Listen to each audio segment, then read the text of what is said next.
No conversation about Pi Alpha's history would be complete without a conversation with Dave Dorner. In 1983, in the summer, August, September timeframe, Dave Dorner and Mike Carson got together and began a conversation that led to the founding of the Pi Alpha chapter.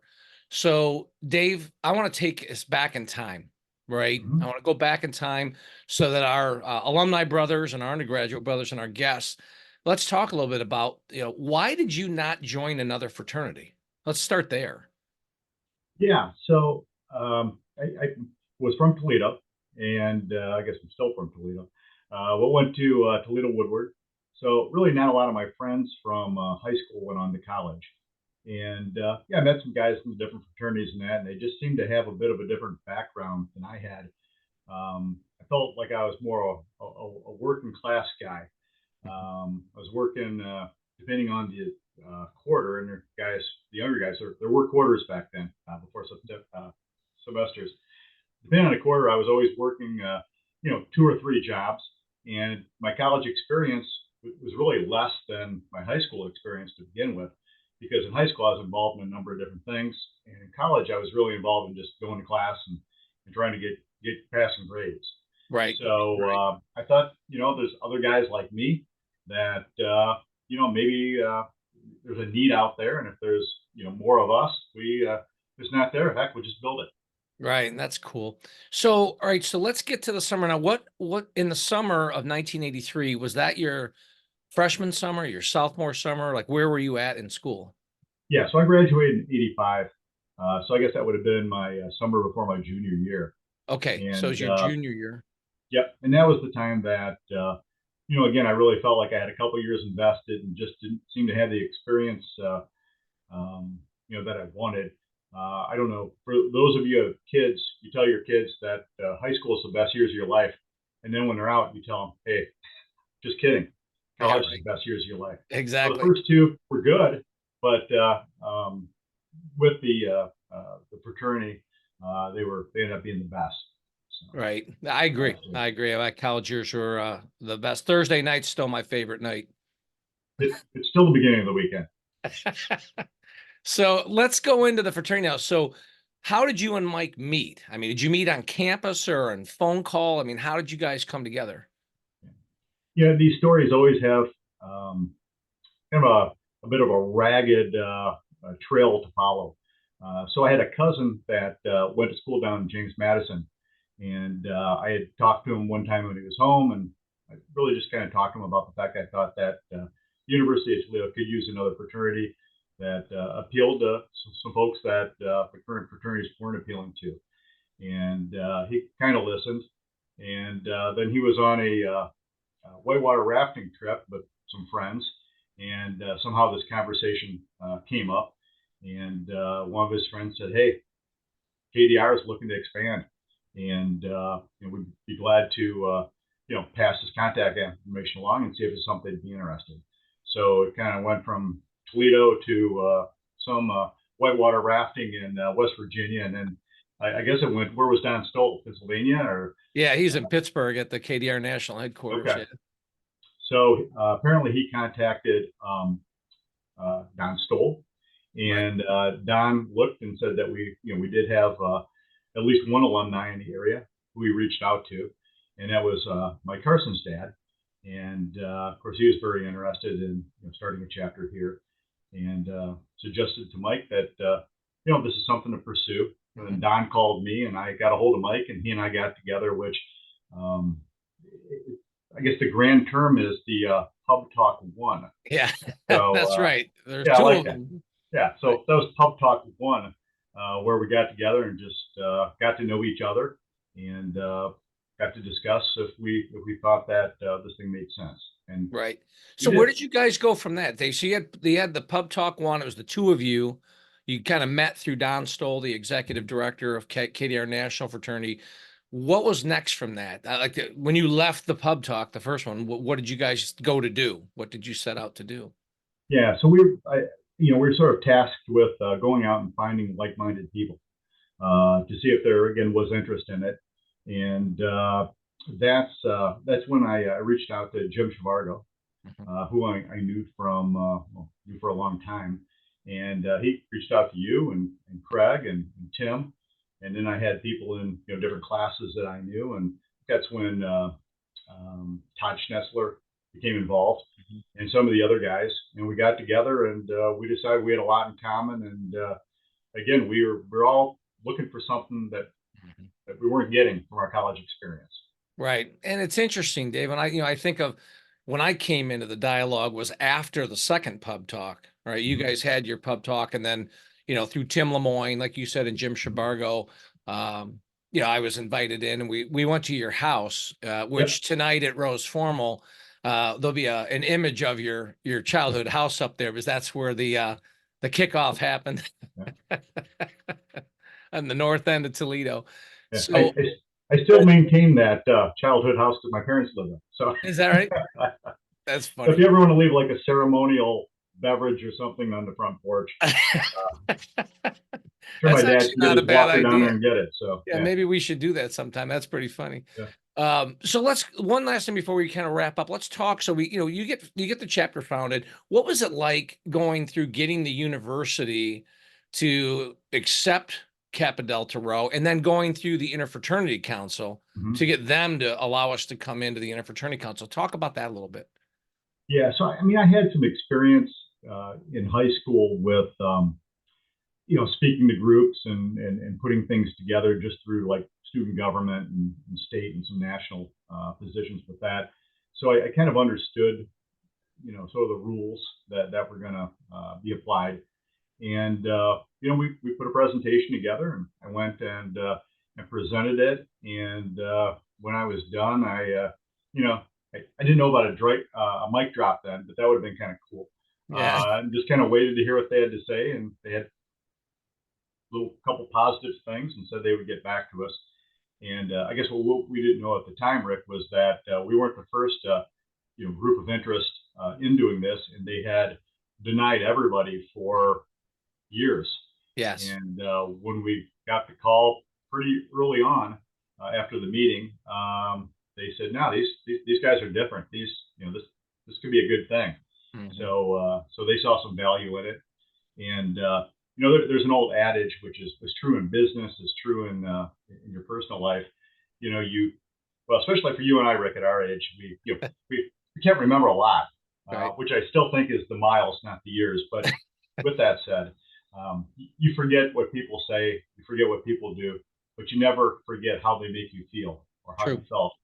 And I got to tell you, some of the uh, to date at that time, other than of course having kids and grandkids, those are some of the most times of elation I ever experienced when Right. we got the go ahead from the university to pursue it. Rick, I think you remember when we finally got approval and we got two jackets. Yep. The first two jackets that came out, you and I took them out of the box. Yep. We put them on, and there was really prevalent creases through them, and we didn't care. Yeah. And it was freezing out, and we wore them, and we ran around and giggled, and we're really enjoying them. Probably another time, Alpha Sigma Phi, their football team, they were undefeated. Keep me honest here, 5 years, seven It was years. a long time. They were undefeated in intramural football forever. Yep. Yes. And so we, new fraternity, we're playing them. And the good news is we won by score. We lost by physicality, Yeah. because I remember limping off the field and crawling into a bar. Yep. So, but again, that was another feeling of elation, and news spread throughout the campus. That we had finally beat these guys. We had finally knocked the giant off the top. Yep. I probably shouldn't share this, but I think it was the only game we ever won that year. It was. I think that was. I remember it vividly, and I Yeah, I but hurt too. I still limp from my right leg from that game. they may have overlooked us a little bit, but Yeah. It wasn't again, that flag was football in that era. no, it was all tackle. Yeah.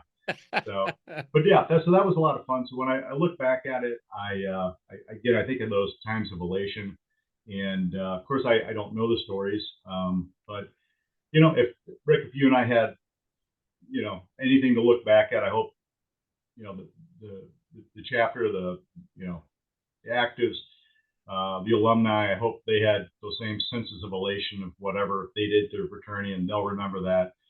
We built friendships that have now lasted a lifetime, Right. and I wish that for all of them as well. Right. It's interesting when I look back on those years, Dave, we didn't know what we were doing. We Mhm. just kind of did stuff. Remember, it wasn't even week to week. Remember, it was like day to day. And we Just couldn't drew it up in the communicate. sand. Yeah, Yeah, right. And remember, we didn't have mobile phones and computers and that. Remember, we communicated by putting handwritten notes up on corkboard on the wall, and then we got fancy when they came out with pagers, and we were able to yeah, page each other. yeah, yeah. That was so when you look back on it now, the memories are great, but I look back, it's almost from a leadership standpoint, it was almost a miracle because we had no way to communicate, and yet we still were able to get together and pull it off. It's for me, great memories. I think sounds like for you too. Absolutely. Yeah. Um, So let me ask you this. If you kind of look to the future, right? This year we're celebrating, it's hard to believe, man. It's 40 years for us. It's been a long mhm. time. So when you look forward to the next 40 or 50 years for the chapter, what are your dreams? I mean, you started this thing with Mike. I mean, the two of you. I mean, what do you want the future to be for us? Yeah, I'd like the future to achieve more than more than the group before them, and I want them to with the chapter to produce men of character, Mhm. gentlemen, and I mean, I'm sure a lot of them will be successful in whatever they choose, but even more so, I just want them to be men of character and to be able to have these lifelong bonds. Right. I have three kids. My wife and I have three kids. Our middle one, Nick, got married a couple of years ago, and he was dating a girl that he had met in Indy, where he was living. And she came to our house for the first time. And of course, we were, having some cold drinks, and I gave her drink in a KDR cocktail glass, and she kind of looked at it and she said, "Wow, where'd you get this?"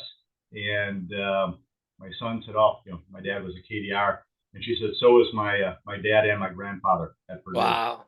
and Wow. that was just kind of cool. I don't know if you remember this, Rick, but there was a gentleman that was a SIG up at the time we were starting the chapter named Mark Ikus, Yep. and Mark Ikus said, Dave, he said, what you guys are doing here, you really have no idea because this is the stuff that bonds everyone within the chapter, but it also bonds them to every other chapter of KDR. You're going to have a huge family, and there's really this bond. Mhm. And to be honest with you, I was very shallow, and I was like, I'm just kind of enjoying Well, the I mean, yeah, experience. you're 20 years old, so Yeah, I'm just trying to get through today, right? yeah. But nothing could have been more true than what he said, uh, with not only the Pi Alpha folks, but KDRs across the country, and Yeah, hopefully it's that it's continues. interesting that your uh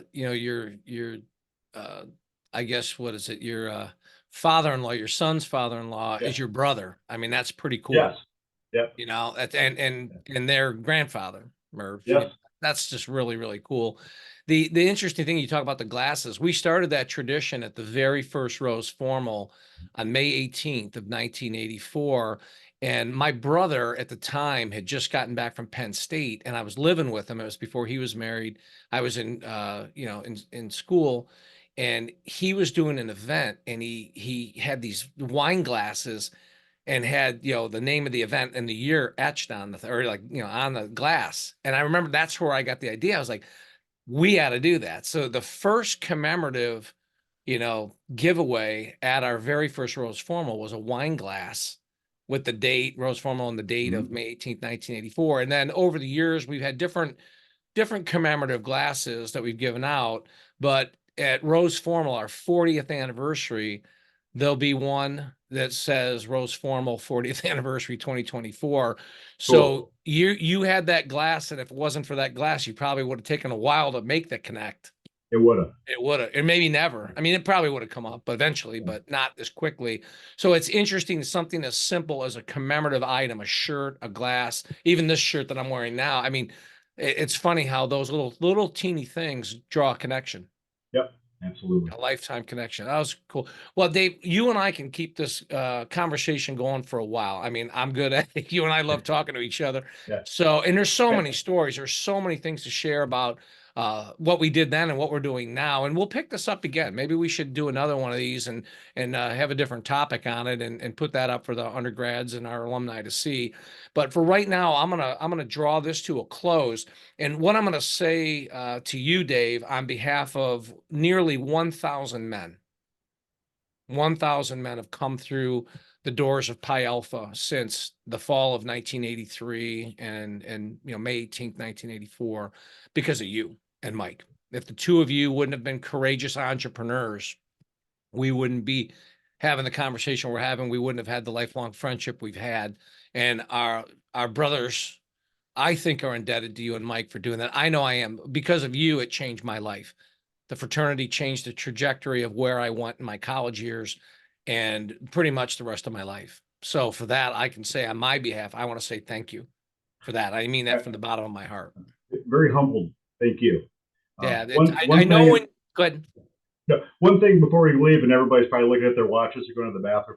I understand. I just want to mention that the first pledge was Jeff Panning, Yeah, and he's in the audience tonight. Let's shout him out. and you know what?